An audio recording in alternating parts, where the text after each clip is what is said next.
welcome to this week's episode of the Making It in Asheville podcast. This is the neighborhood podcast where we talk to an Asheville artist, creator, maker, entrepreneur, self-employed person, community developer, and ask them what they are making and how they are making it in Asheville. And this week, ladies and gentlemen, we have a very fun, not to limit to ladies and gentlemen, but a very fun episode. I am so excited. I am now, as of this week in my life, a plant daddy. And we have our guests, Meghan MacGyver and Lindsay Riley of Palm and Pine, who are going to teach us, potentially, tell us at least, their story of opening in the days before the pandemic, riding that hurricane through to 2021.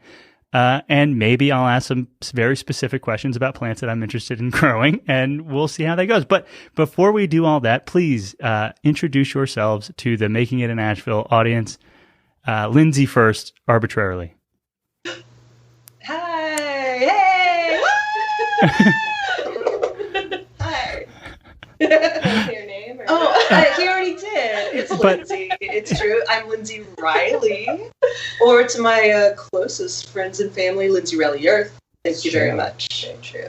Cool. And Lindsay Riley Earth, to your closest friends, which I now am identifying as. You're in the thanks. Yes. Tell us in like a tweetable a little bit about yourself. A little tweetable? Well, I don't tweet. I'll start there. Barely even get on it. I follow like 2 people. It's cool. I am Lindsay. I have lived in Asheville for 3 years, and I own half of Palm and Pine now. Yeah. It's a miracle. Wonderful. And Meghan, please introduce yourself. Yeah, I'm Meghan. I'm the other co-owner of Palm and Pine. I've been in Asheville for almost 13 years now. And yeah, done a lot of things, been a lot of people here, and now I'm here. Got this evolution. Wonderful. Well, it's great to be here. If you're not watching the YouTube channel, you guys look to be in some sort of a like wilderness, forest, green room of plants and more. So perhaps we take a moment and just try and tell me a little bit about Palm and Pine today. What's going on? Do you have a storefront? Are you online? What is Palm and Pine? Yeah. Well, do you want me to give the elevator speech? Mm-hmm. In art-driven creative space, we really try to not pigeonhole ourselves as one particular thing. So we're not just a plant shop. Mm-hmm. We like to think of it as like an overall like art umbrella, and then there's a lot of moving parts underneath that umbrella. But we do sell plants. We do commercial and residential installations for people in Asheville. And yeah, we offer routine care and maintenance services, and we have big plans for things that we plan to do. COVID definitely pushed back our timeline a little bit, but we also got to do stuff we never would have done, which is really cool. Exciting. So help us with a little bit of timeline. So am I right that you opened Palm and Pine in 2019 or like January of 2020 maybe? Technically. Okay. Yeah, we like formed the business in the spring of 2019 mm-hmm. and did pop-ups throughout town for like, I don't know, 6 or 7 months while we were trying to find a storefront, which was really, really difficult. Through Christmas, actually. Christmas. We did our last pop-up like days before Christmas. Christmas of 2019. At Crocodile Wine. That was lovely. Yeah. And then we like really lucked into this Westwood space in the late fall of 2019 and then moved in here in January of 2020 and opened January 1st, actually. Yeah. We got the key on the 1st and had a party on the 31st. Yeah. And then we closed. And then you closed like immediately. So one party. Yeah, we had one party and then it was over. What a incredible, I don't know, timeline and turn of events, and I feel like that is almost like the quintessential startup story. Like we were just getting started, something crazy happened. How today are you different than what you might have initially thought you would be a year or more into having a storefront? It's funny because I don't even really remember what I thought this was going to be. Like, we had very specific plans. We weren't going to do a store. We were like, we don't want to do retail. We want to keep it kind of like gallery centric of some sort and just like maybe do online. I don't know, like pop-ups or whatever. Yeah. That's all I really remember though. Yeah, that was we honestly really benefited because we like got into this space, flipped it in 30 days, and really like we're not prepared to be open, but had to for financial reasons. We were like, we're here. We had like 6 plants. Do you like it? we have nothing to sell, but here we are.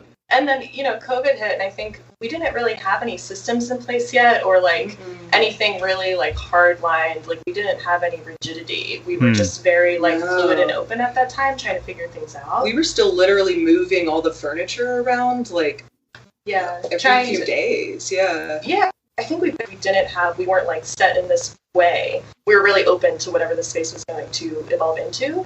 And I think the circumstances of what it meant to live in 2020 really influenced the direction that Palm and Pine took in a really positive way. So what are some of those directions? What does it look like today in your world? You mentioned more than just plants, but at least where my mind holds you currently, there are always plants when I think of you, whether or not it is event space or something. So what does it look like today? Yeah, we have our storefront that's open 6 days a week now, which is a big thing for us. We started like really small, like being open like 2 or 3 days a week. Yeah, we didn't really want to be open that much. It's a lot. It's a lot of effort to be open, but it is. It's a whole thing, like running a storefront full time. And it's in West Asheville on Haywood. Mm-hmm. It's a little bit north of Haywood, actually. If you go behind Harvest Records up Westwood Place, it's in that neighborhood just north of Haywood. Great. Yeah, it's like in a little corner. Tucked down. We're in the one commercial building beside Shelter Collective, where their design firm is next door to us. So great. We're on the corner of Millbrook and Westwood. Yeah. But yeah, we have our storefront, and then we have some pretty big plans for this summer. Like, our overall idea is to kind of like really change the space seasonally. So do like a once a season installation. That's about what we can put out right now. It's like we're like maybe 4 times a year we can do this. But kind of just like create and encapsulate like a really specific vibe for the season. So we've been working the past few months really hard to get prepared for the summer season. This is going to be the first time that we do it. Yeah. That's like we're launching it this summer. Well, we did a little bit with Christmas. We did. And springtime. As right now we've got a lot of like roses. We did a prom that had a bunch of decorations. That's why we got the disco ball. I thought that was just energy. I thought that you were just bringing that disco energy. It is now. It's permanent now. Okay. It's a permanent we left our favorite parts. Yeah. We'll be taking down the roses soon. The roses gotta go. They're gonna die. It's summer. It's hot. It's gonna be hot in here. It's actually gonna be really hot in here. It's gonna be really hot. We don't have AC. No. It's like a greenhouse. It's okay. But yeah, I feel like we kind of like tested with like Christmas, our little Christmas installation we did, and we did like a photo booth. We were kind of like gearing up to see, like getting systems in place for that and gearing up to see like what that labor output is going to look like and what it means to actually like essentially throw a party perpetually. And buying stuff, that's real. Getting props. If you get cheap shit, man, it's a lot. It's a lot, yeah. It's always a lot. Yeah, there's... Does that answer your question? No, that does. And one of the things that's always been fascinating for me, in particular with what I'll call like florists or folks who work in plants, is that you're buying something that's alive. And like the risks involved in buying something that's alive and then selling something that's alive is so interesting and crazy. And it's not like buying, some widget, right? Like I'm a stationery store. I'm going to buy a lot of pens. I hope these pens sell. It's like you're buying a plant that you need to care for and love. And the longer that you keep it, like the more work you've done. And so it's more than just the cost of buying the thing. It's like, how long has it been on the counter? So how do you think, like, do you have backgrounds in this type of business? Yeah. We both have previously worked in plants and florals. Okay. I have worked in the houseplant industry for about 4 years, so a couple years before Palm and Pine kind of got started. I will speak to that though of stocking living inventory and how incredibly different it is than a standard retail space. We're so small. The way that we think about living inventory is just it's so much. It's I really don't want anything to sit here for longer than about 10 days. So we flip plants generally in a week. That's my goal, is to stock in a way that we are constantly, everything is fresh and new to lower our labor of taking care of plants, because it's a lot of time.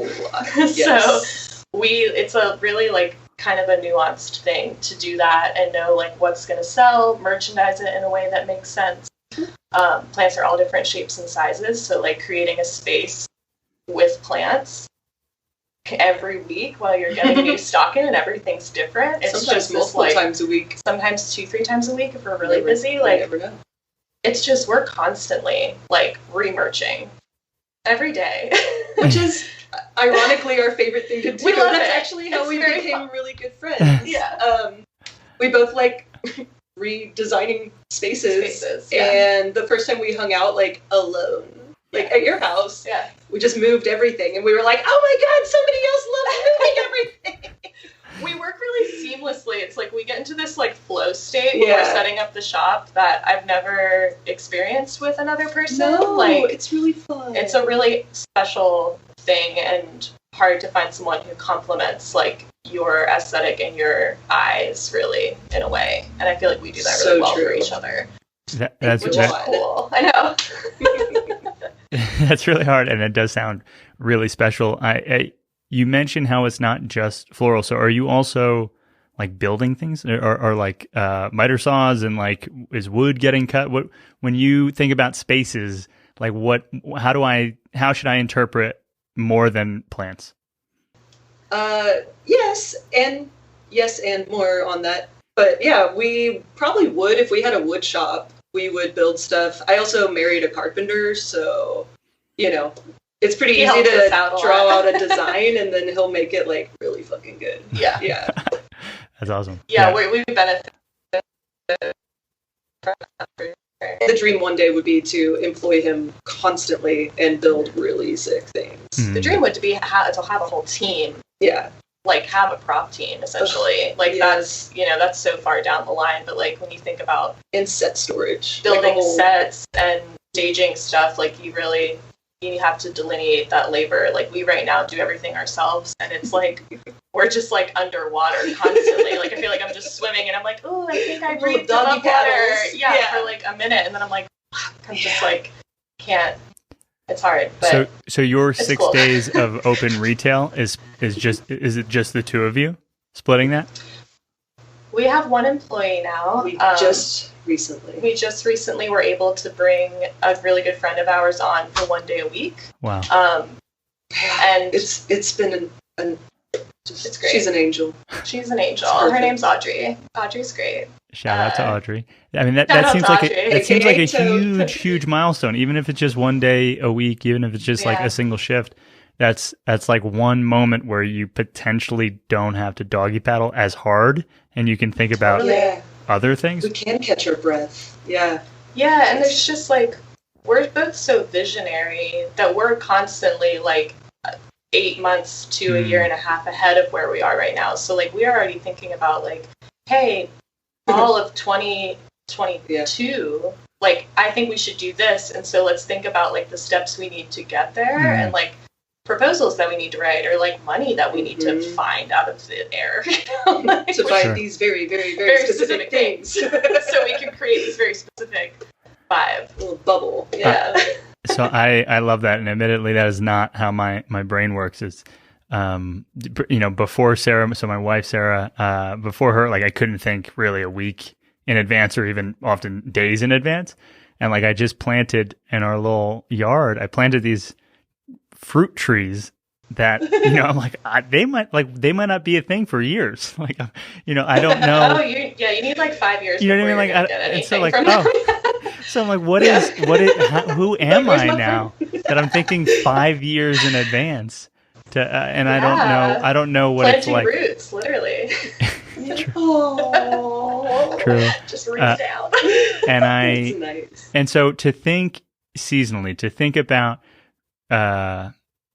what you want for fall or winter of this year, and to know that it probably, I don't know, but I imagine it already needs to be in the ground. Like it needs to be growing somewhere. Right? Yeah. Like, for you to have it, or maybe years ago it needed to start growing. So like those are very particular constraints for a business.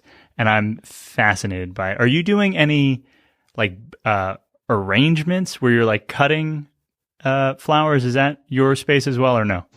We don't do No, flowers. we don't. We could, but we don't. That's we just could. too much. There's so many things I game. feel like, we've had to really get really specific this year. I feel like I've like looked really hard at like the services we offer and like what we do and like what the like energy output is and what we get back.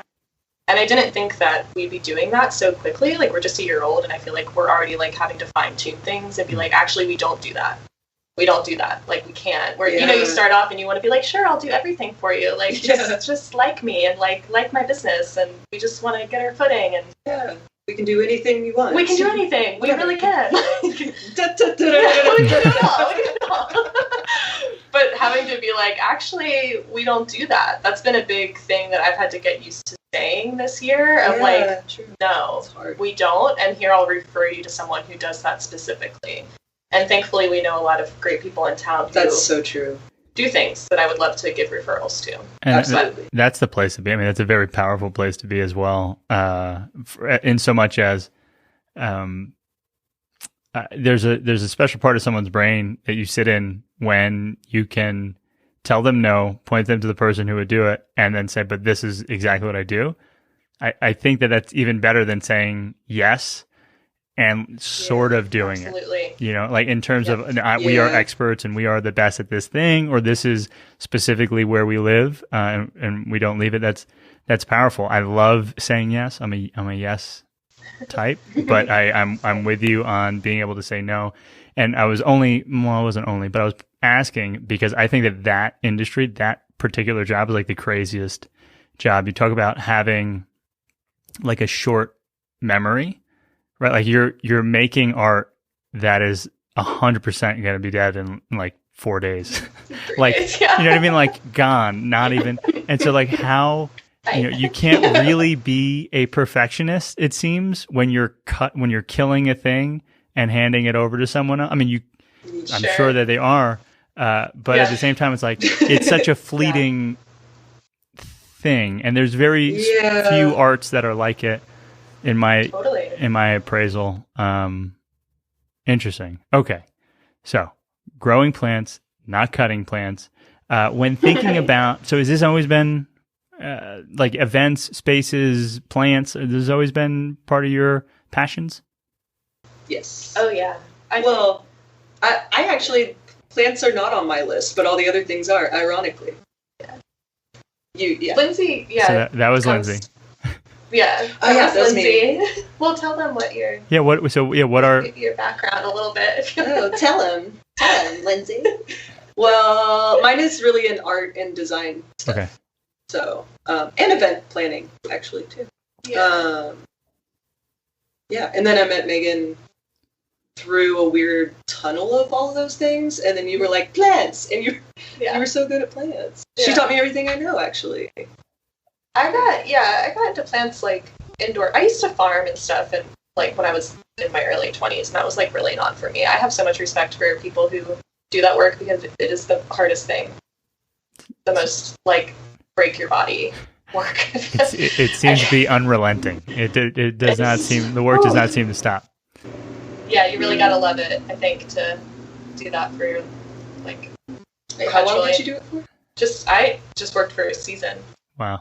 And then, but I, like, when we met, I was, like, into plants and knew that I kind of wanted to do something with plants, and was sort of like building a little bit of like a personal brand, not really knowing what I was doing. I've worked in the service industry for like 15 years, so I was always like, that was my bread and butter. And then trying to like create something on the side, which is what everyone in Asheville is always trying to do, because it's what you have to do in order to live here and make it work. Yeah.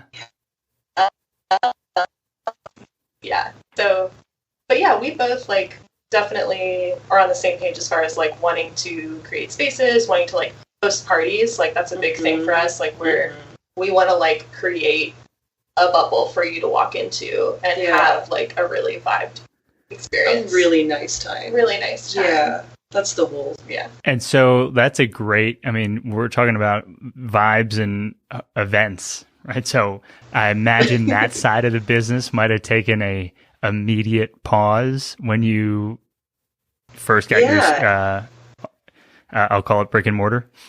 Yeah. And man, thank all the gods, actually. Like, we weren't ready. No, we couldn't. What would we have done? Yeah. We would have had like one giant party and then like, I don't know. Yeah. It wasn't, COVID was really a save. Like, we benefited from that circumstance in a lot of ways.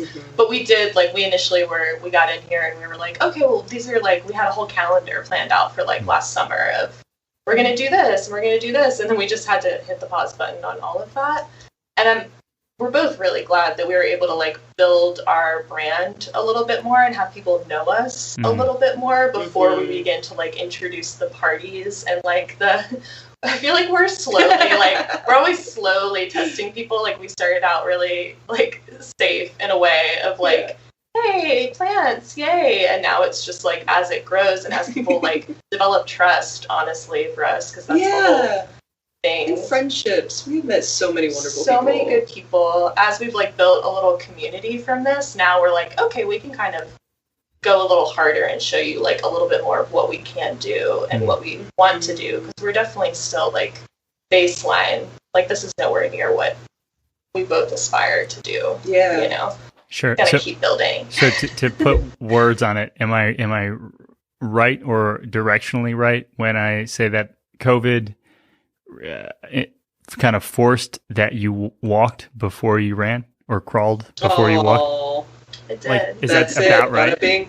Right. So, yeah. So which is, I think that's something that I'm getting a sense that we are more alike than we are different, in so much as like I also would line up as like visionary thinking, right? Like I see futures. I don't think about months or years ahead. I think about like right now, this could be what it looks like. And I don't necessarily yet, I am a plant dad now, but I don't know a lot. So like those are the differences. But otherwise, like I have tons of ideas and passions and curiosities and all these things.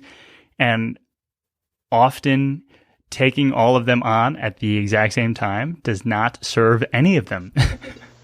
And so having some sort of a parameter like, hey, actually, events aren't going to happen for the next 18 months, could be a gift. And it sounds like it has been.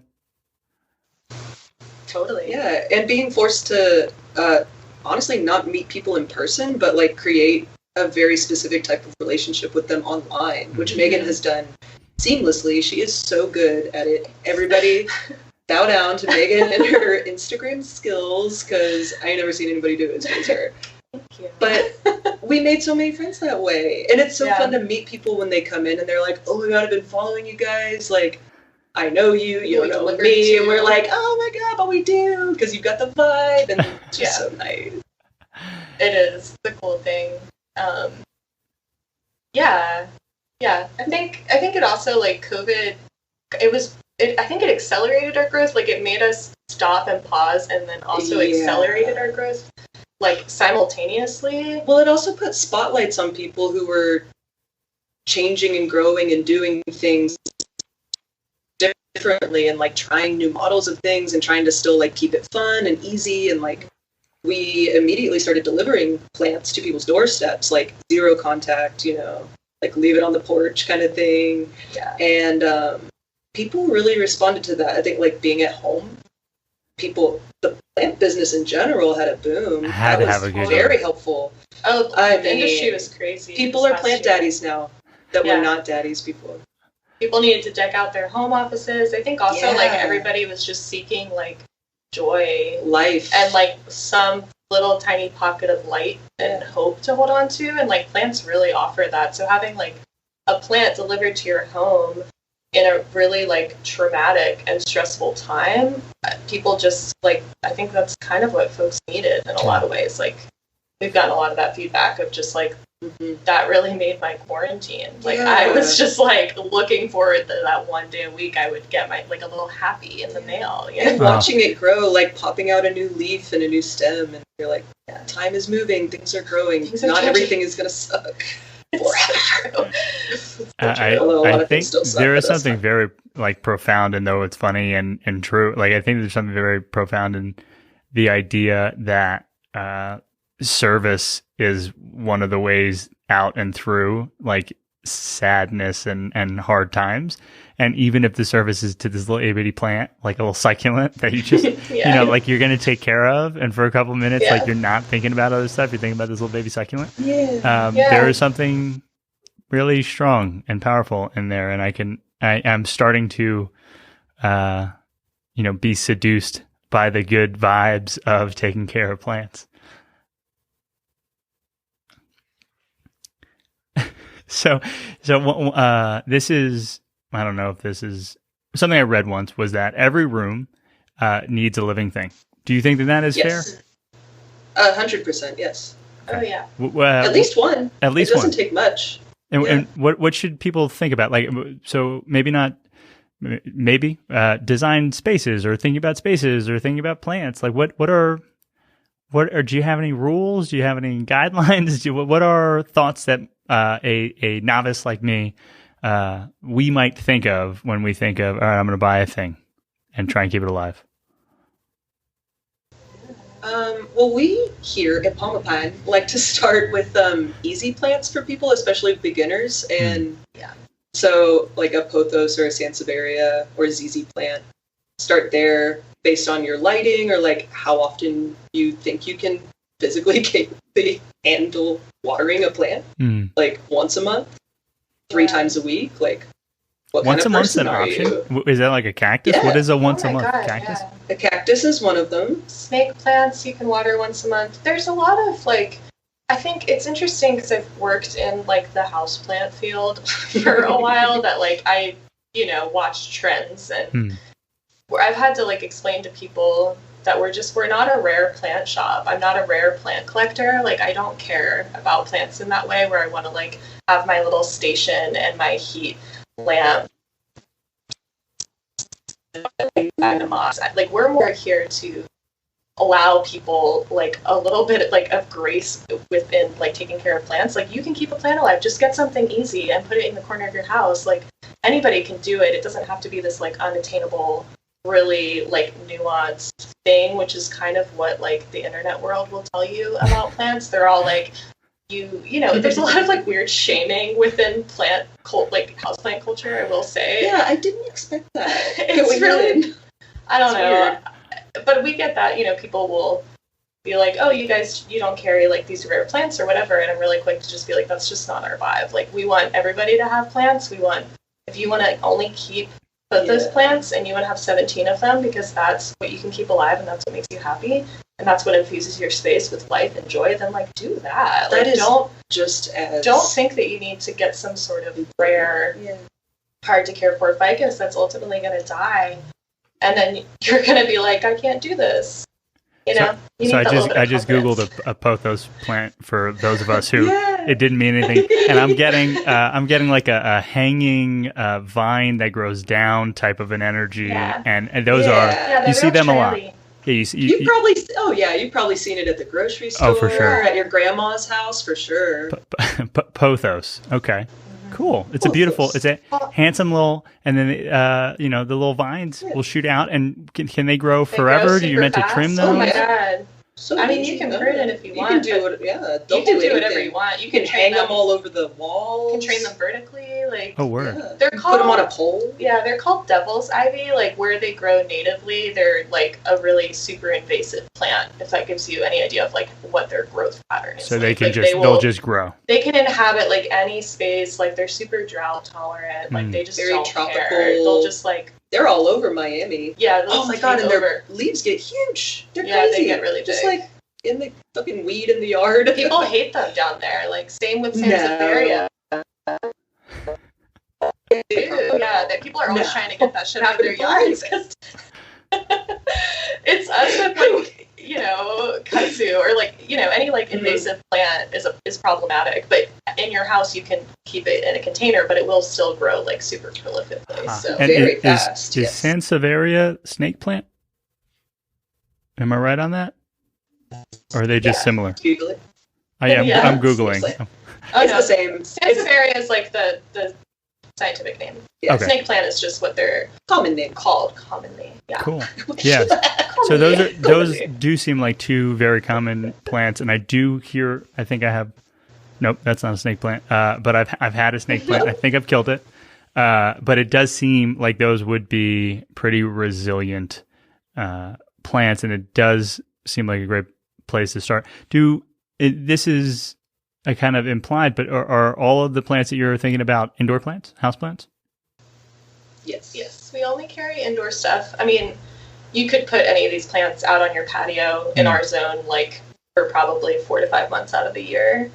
In the summer. Yeah, in the Spring and summer. May through September really is like you're in the clear. My mom has a lot of these in Houston all year round. Yeah. So, you know, if you live further south, humid, tropical. Yeah. But yeah, we carry mostly tropicals. We do carry some arid plants, but tropicals are more like where my knowledge base is. So I feel better about offering like tropicals. I don't know like cactus species. Like I'm just like I know like 5. It's a whole Wyatt has been learning a lot. My carpenter husband he's a cactus man. He's a cactus daddy. Oh, he's a cactus daddy. He actually will like go to the Lowe's the other day. He was like, "This is a arbitraris stuff." I was like, "Damn, he knows all the names. He's doing it." It's a whole, so maybe we'll a whole separate thing. Next. Yeah. I just want to give tropicals. Wyatt a quick shout out. What a perfect name for a cactus guy. Like White Earth, White cactus daddy. He's the cactus cowboy. Dude, I mean you can't draw it up better than that. He is also a country singer. You can find him on Nothing Right Now. Someday soon, hopefully. That also makes sense. I'm not saying that it's like he's like a movie character. We need to see that he actually exists. I trust that he does. But it does sound like almost too good to be true. Carpenter, cactus guy, country singer named Wyatt Earth. Love White Earth, yes. Yeah. He is too good to be true. I love He's pretty great. Well, shout out Wyatt. Now, I guess to think about plants, to think about spaces, what would the event world look like in a post-COVID 2021, 2022? Are we thinking about going to your space, or are you getting hired out to facilitate the upfitting of a otherwise okay space? How should we think about events outside of plants? Well, our space is really tiny. Yeah, we can't really do anything here. Our ideal would be renting out a space and hosting something in like a large space. Yeah. It would still be cool to do something outside. That's something we are kind of like toying through COVID. Like, how do we have like an outdoor party? It's a lot. We couldn't figure it out, obviously, this year. But yeah, something like in a warehouse or gallery kind of space, or outside. There used to be a lot of spaces like that in Asheville, and unfortunately, like a lot of them are no longer just like. There used to just be a lot of really cool like abandoned warehouses that are now it's all like where the foundation area is. Arts district where it's coffee. So it's tricky. Like I've tried to think about like spaces where we could do what we want to do, and it's a little it's gonna be tricky to find the right spot. But that we're thinking like spring of next year is probably when that will start. So about a year or so from now. I like that as a timeline. I hedge towards conservative whenever possible with post 2020. When in doubt, let's push it out a couple months. I know. Yeah. I'm like, it'll probably... I feel like we've had to do that too, just being like more realistic about the amount of time that it takes us to do things, because we get really excited and we egg each other on, and then we're like, oh, and then we can do this, and then we can do this, and then we get like all hype about That's it. So true. And we get like kind of psychotic, and then we're just like... And then we're like, oh no, we told people we were going to do this in 3 days, and like now we have to like launch this thing, or like really quickly like do all of this labor in a really consolidated... Or an incredible opportunity will show up and you just have to say yes, you just have to do it. We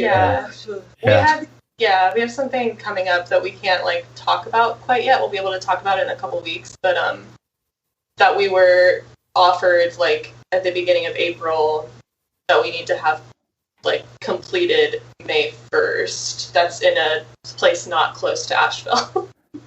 Which is super exciting. It's very exciting. It's like exactly what we want to do, but it added this whole extra like workload. It's like the universe is just like, are you sure you want to do this? Do you want to do this? Are you sure? Keeps piling on, and we're like, we can do it, and we're doing it. We're doing it. Yeah.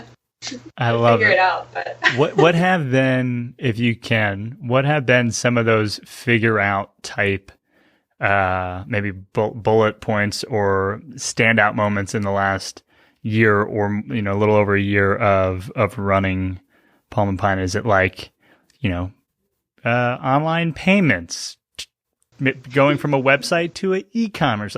I'm giving options, but there are way more than that. What things have you feel like you've solved for, or gotten closer to that you weren't expecting? Yeah. I mean, I guess I feel like every aspect, like just when you were talking about like e-commerce stuff, like the website design, we have so many ideas, can't find the time to do it. Yeah. What is your website built on? Squarespace. Great. Which is not great for e-commerce. No. It's great for speed. It's great for simplicity, but it's you're right. It's not the e-commerce platform. It's like yoga instructor 0 to 1 real fast. Like I have a personal brand, perfect website for that. Once you start doing commerce at scale, it breaks a little bit. I've heard Shopify is really good. But their platform for designing was really difficult to work with. I could not figure it out. And I liked Canva because their platform was beautiful. Canvas. Canva is Canvas. Highly recommend if you just want to build a beautiful website. If not, like it's like an art-driven. Like people just have like portfolios for the most part maybe on like there, a T-shirt or like a book, for art, really. Shopify is the choice for e-commerce first. But to your point, you're playing with some pretty hard like walls and boundaries as to what is editable and what is not, and it's going to look and feel pretty much like this, and then you get to choose color. Yeah, I feel like they do that on. Piss me off. Yeah, they're like, no, you have to hire somebody, and I don't like that. Yeah, we do it all ourselves. Yeah. So when you say like, what have you figured out? It's been like kind of every detail, like every system. And I think the biggest like lesson I've learned is like how honestly to just like manage the pressure of like whenever I'm feeling stressed, I'm like, where can I eliminate pressure? Like where can I what fire do I put out right now? Yeah, like how can I just like take the pressure off? That's maybe been the biggest lesson. And it is starting to like, the answer is like hiring out. So hiring Audrey. We have a delivery driver now for our plant club, which is a huge thing because that's just like, we 7 hours of driving the plants everywhere. Yeah. Oh, and like we may start actually like printing zines at like the Kinko's instead of by ourselves in the back on our one little printer. Yeah. Stuff like that. But things too, like we have so much equipment and so many things. Like we have a screen printing setup, but we just like don't have the space. We don't have the literal space. We literally don't have the space, and then we were like block printing merch for a minute because we just like we like to keep things pretty like DIY, like you know, true to who we are, and it's not very always thought out. Like this is how we want it. Yeah, it's expensive to have other people do it if you're designing stuff very specifically, and yeah. So I guess like just getting systems in place, and then also recognizing like what needs to be kind of tabled. That's what I was going to say, picking and choosing like what is more important, what is going to like put the most life and vibe out there and like keep us going. What's the right thing to do at the right time? Timing is everything. That's so true. A lot of great moments. A lot of great moments in that. I heard the two that particularly are speaking to me is this idea of managing pressure. And so, and I liked it because it didn't say like, how do I get rid of pressure? It doesn't seem like that's possible as a business owner, but how do you manage it, right? Like good life, as a living person, right? Yeah, exactly as a human, how is it possible? Yeah. So, when thinking about managing pressure, is it as simple as, you know, somebody or another says like the 4 Ds: do, decide, delegate, delay, delete, 5 Ds. Right? So my dog's name is Dee Dee. The 7 Ds and Dee Dee. When it comes to relieving pressure, is it as simple as like trying to get things off your plate, or are you finding a yoga practice? Are you working on breath work? Are you getting back and hanging out with plants? Like, what is your... I wish. We talk about that all the time. Like, we need to get back into yoga. My back hurts. I don't breathe. I'm like lifting like 120-pound like trees. I'm like, this can't be great. I honestly think from the way that my brain works, it's like I can't do those like self-care things until I've first gone through and like delayed something, which put out some fires. Yeah, been like, okay, I'm stressed because I have this deadline that was really unrealistic, and so I'm going to communicate with this person and be really honest and set a more realistic timeline. And over time, from doing that, I've realized now that like when I think something like a project or an install is going to take me 3 weeks, it's probably going to take 6 to 7. Like I just double, and I'm like, I'll have it done in 6 weeks, and that's just like a reality, and people like are fine with that. I realize that I put pressure on myself unnecessarily, so a lot of my pressure management is recognizing whether I'm creating that pressure or if it's coming from someplace externally. If it's really a person stressing me out, or if I'm stressing myself out about a project that I don't fucking need to stress out about. You know? Well, I think that there's some serious work that can be done in that, because I have mentors who would say, no person in the world can stress you out. It's just how you're thinking about it. Exactly. Right. And so there's that. And I think that you're onto something. There's a powerful, I'll call it distinction, that I've been working to learn and to live into, in the idea that, you know, you make an agreement, and agreements and expectations are different things. You might have an expectation, your client might have an expectation, but that doesn't mean anything until there's an agreement. And if you agree that it's going to be done in 3 weeks and you recognize that it no longer will, all you have to do is talk about it and create a new agreement. And communicate. So communication is the superpower. Yeah. Absolutely. Yeah, that's been a huge thing, because I always think that everyone's going to be mad at me, which is my own, you know, shit that is on me. That has nothing to do with people that I'm working with. It's like my own internal process. Right. And being able to like recognize that really quickly, and then be like, okay, this is why I'm feeling stressed. This is where the pressure is coming from. So I'm just going to like deal with it right now, communicate with this person, or just like take something, you know, off my plate that I could delegate to someone else. Delegation is a huge thing, and it's really difficult being, you know, both being people who are like creators and wanting things done a really specific way, and holding it preciously, and being scared to like release control a little bit, and being like, and having that trust that whoever you're delegating it to is going to be able to complete that project. Yeah. It's a tricky thing, and it's hard to find the right people to delegate to. And the work people that who we communicate do well. Yeah. And yeah. And a lot of it is intuition. People who have like just strong. Yeah. Totally. Yeah. I was gonna say like on the self-care thing, mine is really all about sleep. Yeah. And I'll just sleep like a cat if I can, and I just have to do it. And I used to beat myself up like, oh, you're lazy, you know, that kind of thing. I just try really hard not to now. I just like sleep if I can. Yeah. And keeping my body like moving, I should be doing a lot more like stretching like a cat. Yeah. Just more loose and breathing more, drinking water, all that stuff. Because when I do, it's better. But yeah, if I'm in a kind of a mellow mode, I can conduct the energy around me much easier. It takes a lot less energy, and that's what I want to do. And it's easier to help other people feel that vibe when I'm emitting it strongly. Totally.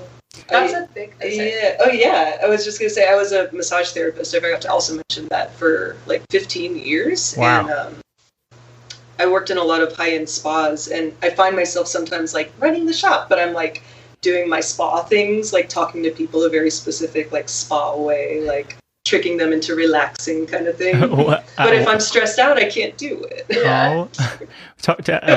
So I love that. I do think sleep is, I'm personally going through a little bit of sleep renaissance. I used to not do a lot of good pre-sleep habits, and I used to not necessarily sleep much more than 6 hours or maybe less.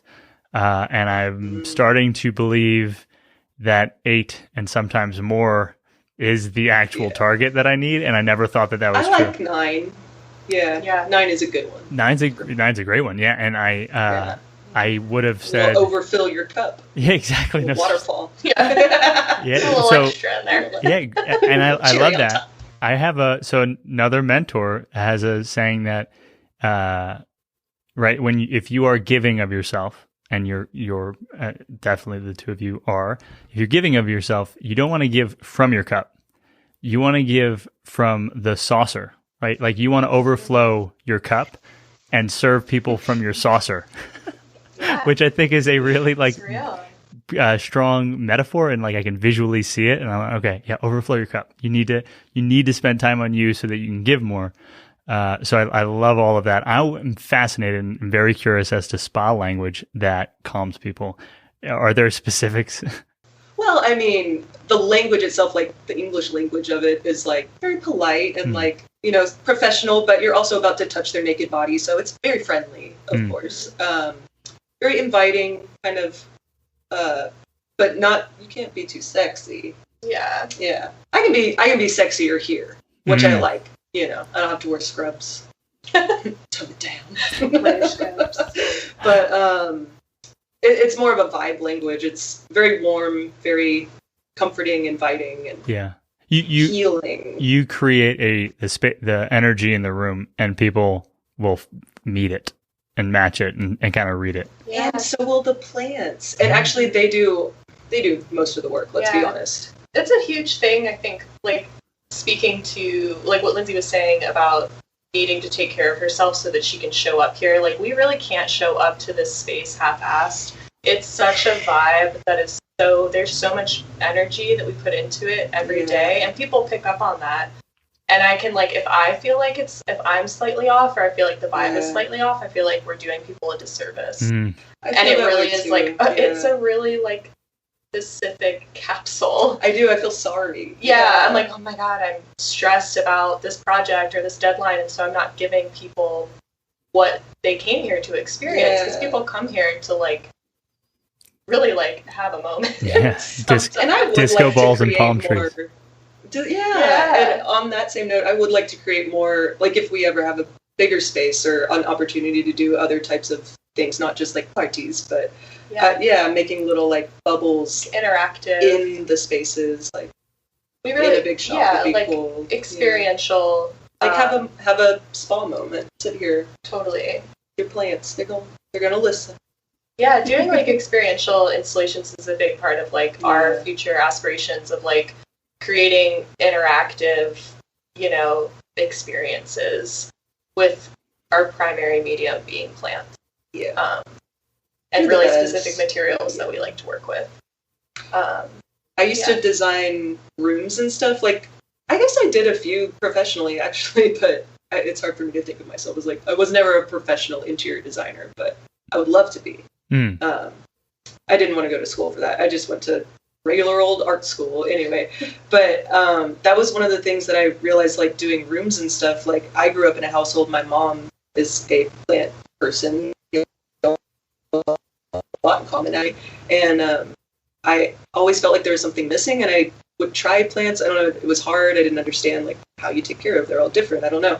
And that was the missing piece. Like every room, just like you said earlier, every room needs one. And we create that in a lot of ways through like, we use a lot of rainbow prisms in here. Like we use a lot of reflective glass. Like we use the ways that like materials are like exist in this space is super intentional, and I think people don't always pick up on that, but like if we were to change it, you would, and there's like a lot of things that like reflect light, that bring light, that like bounce, and that's a super important part of like the way that we design and build things.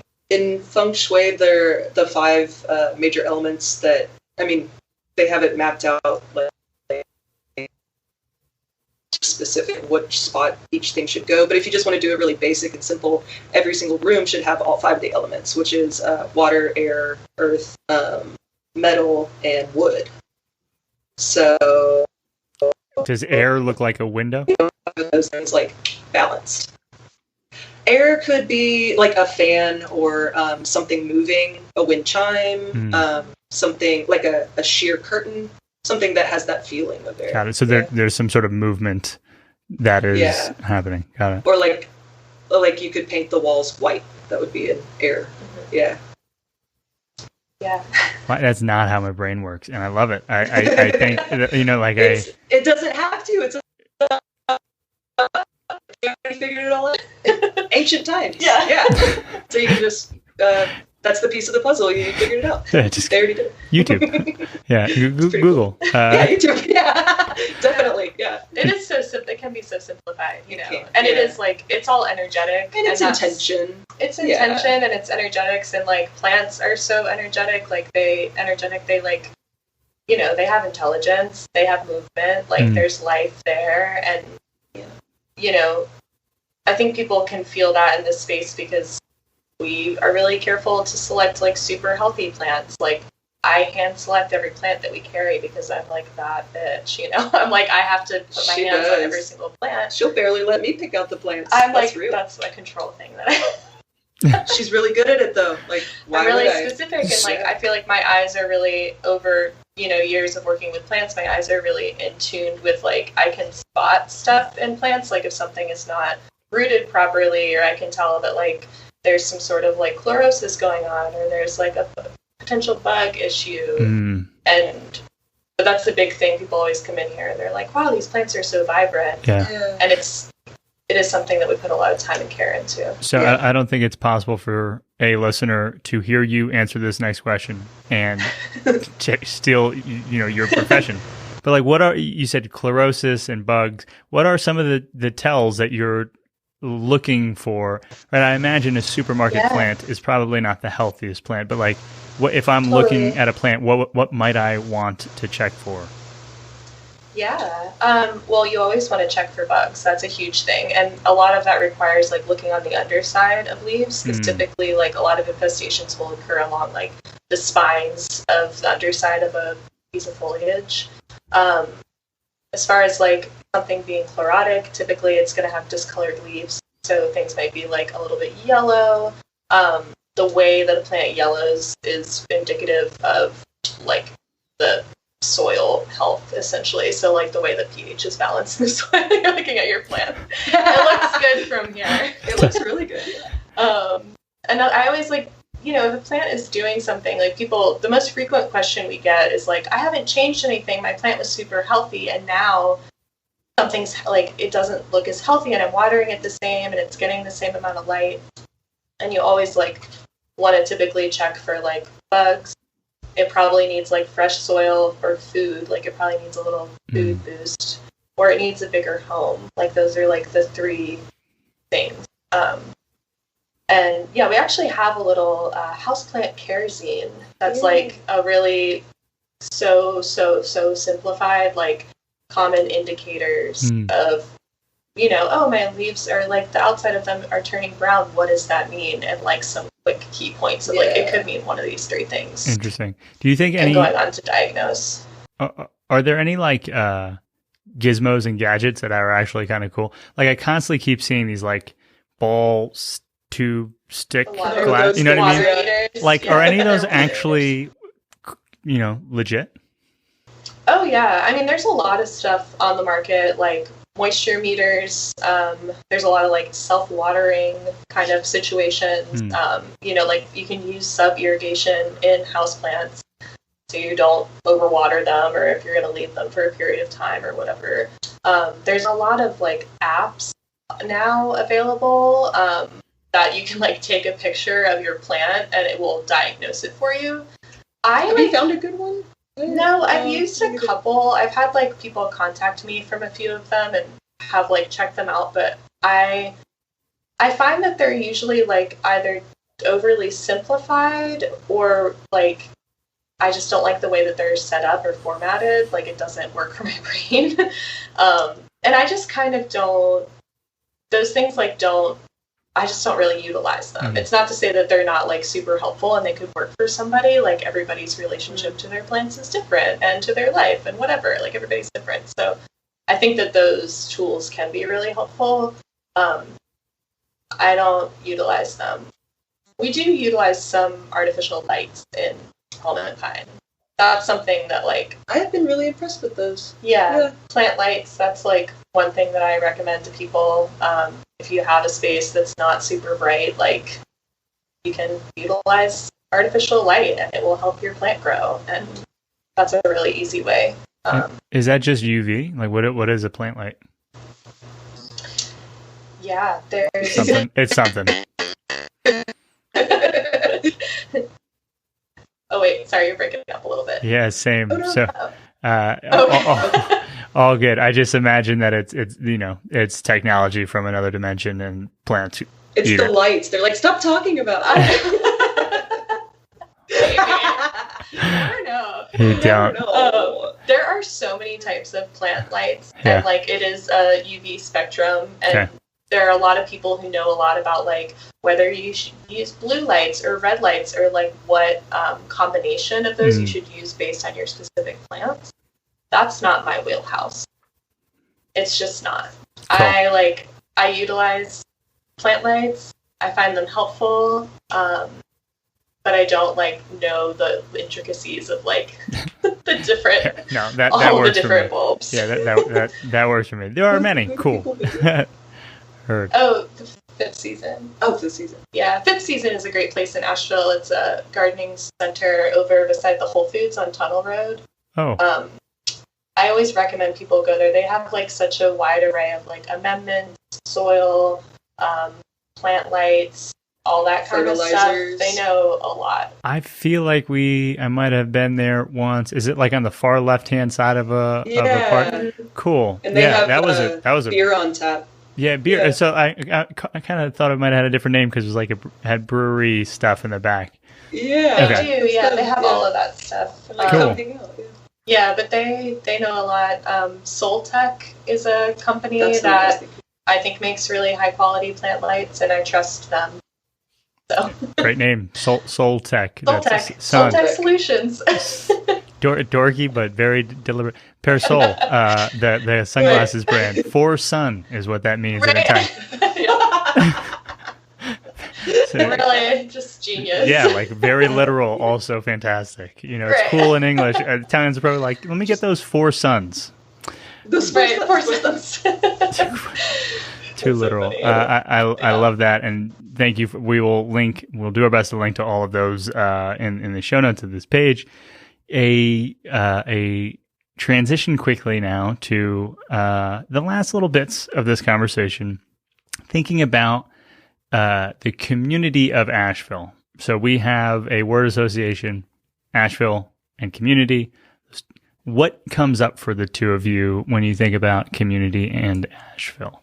I first think small town, and something I never had in my life, so it's pretty interesting to watch. You're from Houston? Did I hear that earlier?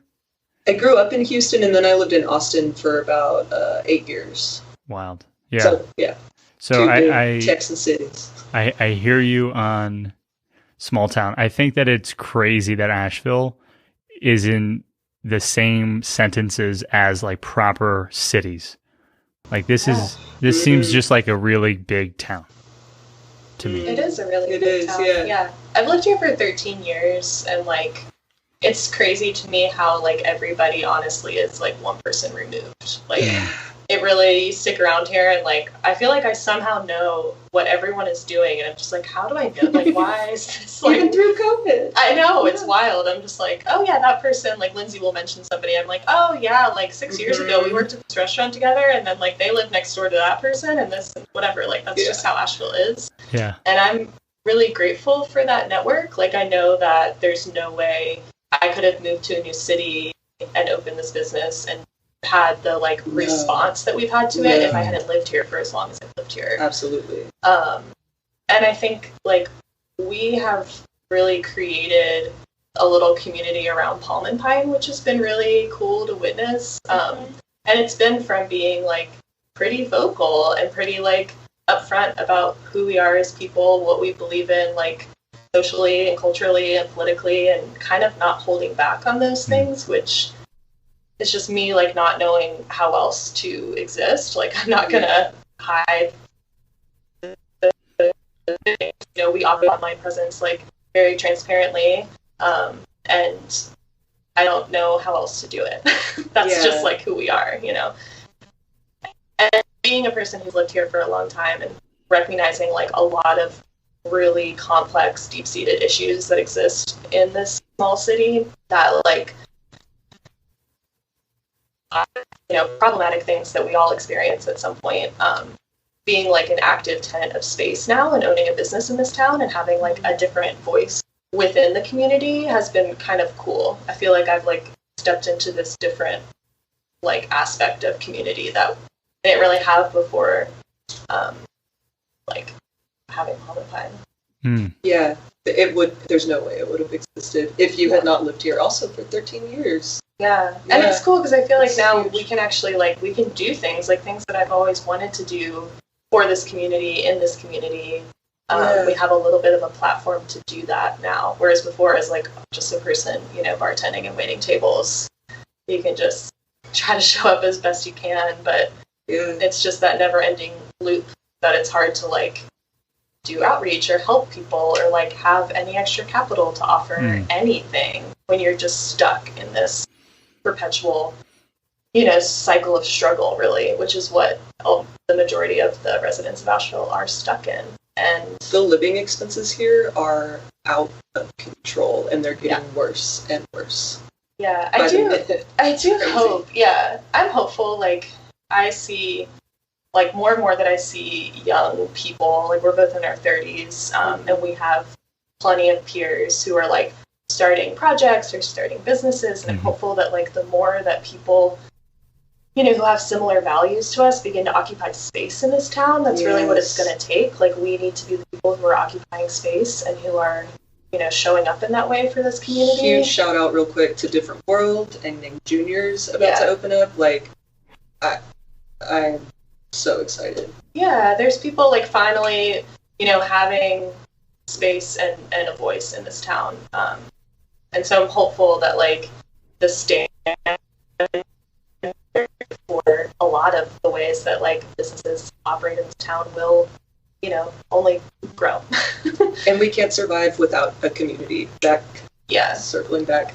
To do it all for each other, to keep on staying here so that we don't get pushed out is what it's going to have to take. Yeah, and it really does takes a lot of community effort and a lot of like being there for each other and like having that, you know, relationship really. Which is cool. There are so many talented people here. So if you can't do it and you have a friend, like you just got to keep doing it for each other. Yeah. Here. Here. I agree. Sarah and I feel very lucky showing up. 6 months, 7 months before a pandemic started, and we happened to have a podcast idea, which fast tracked this whole like friendship thing. But I'm with you. It is, people are like, oh, it's gotta be so much cheaper than Brooklyn. I was like, I don't know. Like my rent is, it's really, rent is about the same. I just have a lot more square feet, right? So that's cool. Yeah. But food is about the same. That's why I moved from Austin. Same. Like I have a car. I was like, I can't afford to live here. Yeah, like all these things are, not less expensive, just about the same. And so like what I chalked it up to is like, I'm willing to pay a premium for my quality of life. I think that I've like instantly had a higher quality of life because of like, plant shops and cool people and people quitting kind of early and going to breweries and nature and mountains in the in the background. But like we weren't necessarily saving money month to month. I think we were spending about probably more like out of the gate. Yeah.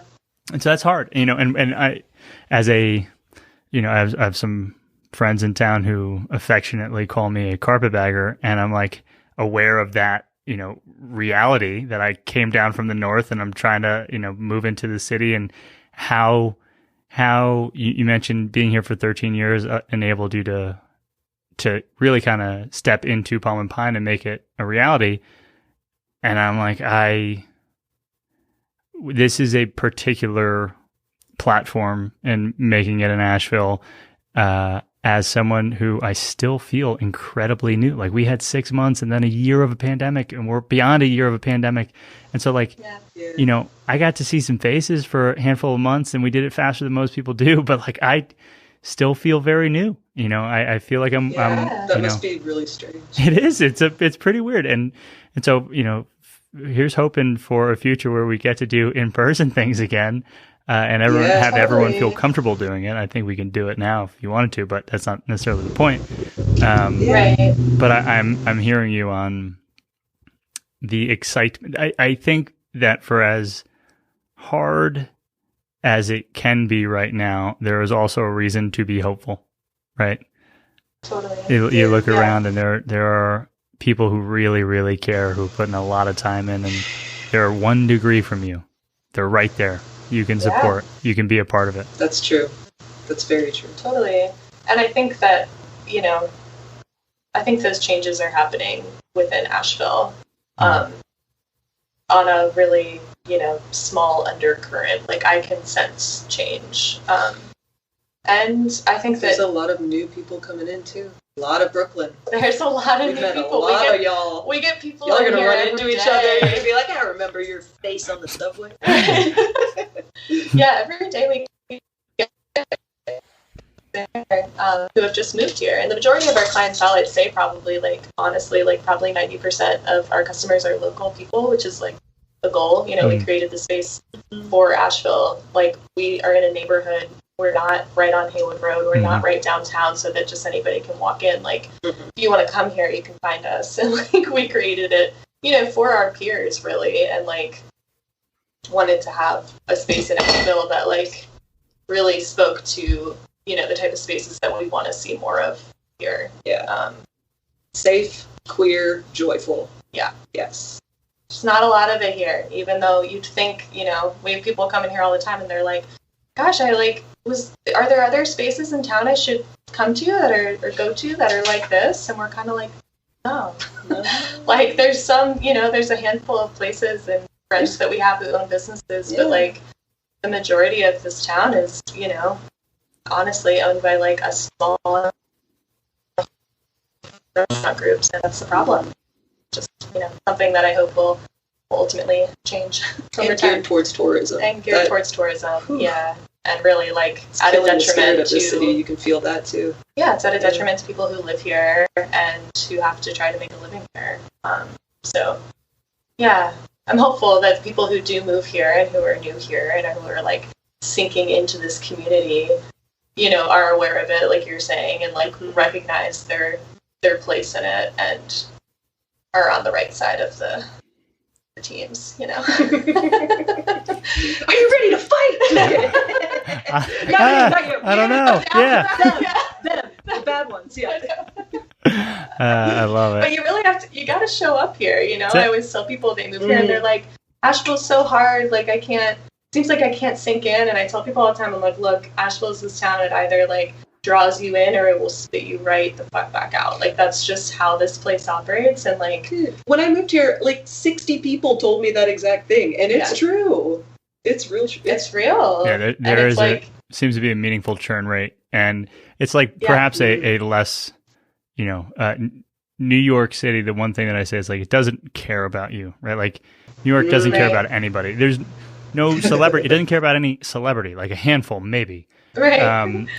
But like here, you know, no place cares about a person, but it's a much lower barrier, it seems, to show up and try. Like a lot of our friends. This place does care. It does. Yeah. I think it does. It has the potential to, right? I mean, if you stay in your apartment, the place doesn't care about you. Right. If you if you don't show up to this is just to, you know, underline, Megan, your idea of like showing up.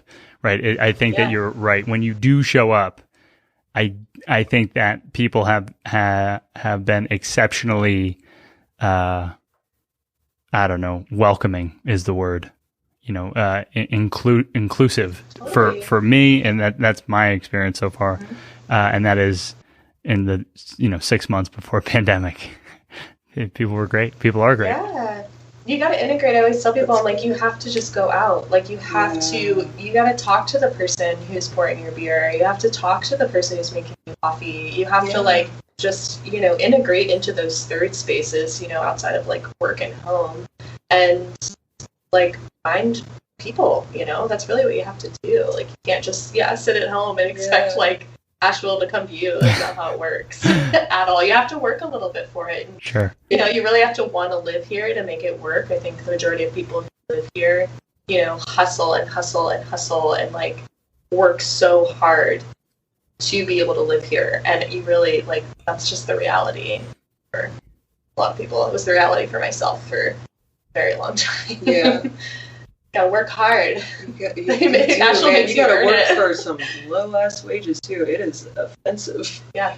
I was gonna say though, if you had never dragged me out of the house and started making me go out to the bars with you, then I wouldn't. Lindsay was hanging at home, and she was like, we worked together, and I was like, you have to come out. You were like, get out. We're going out. I was like, we're going out. Like, and it worked. Yeah. I met a bunch of friends.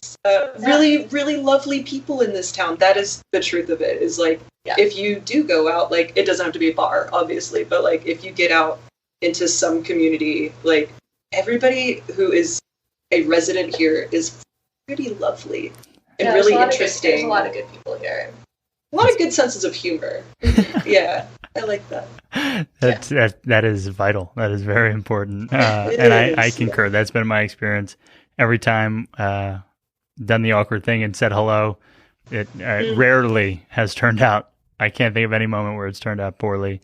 And so for the lovely, great-tempered, humorous listener who wants to follow along in your story, connect with you on the internet at large, website, Instagram, perhaps not Twitter, but where might they go to find you?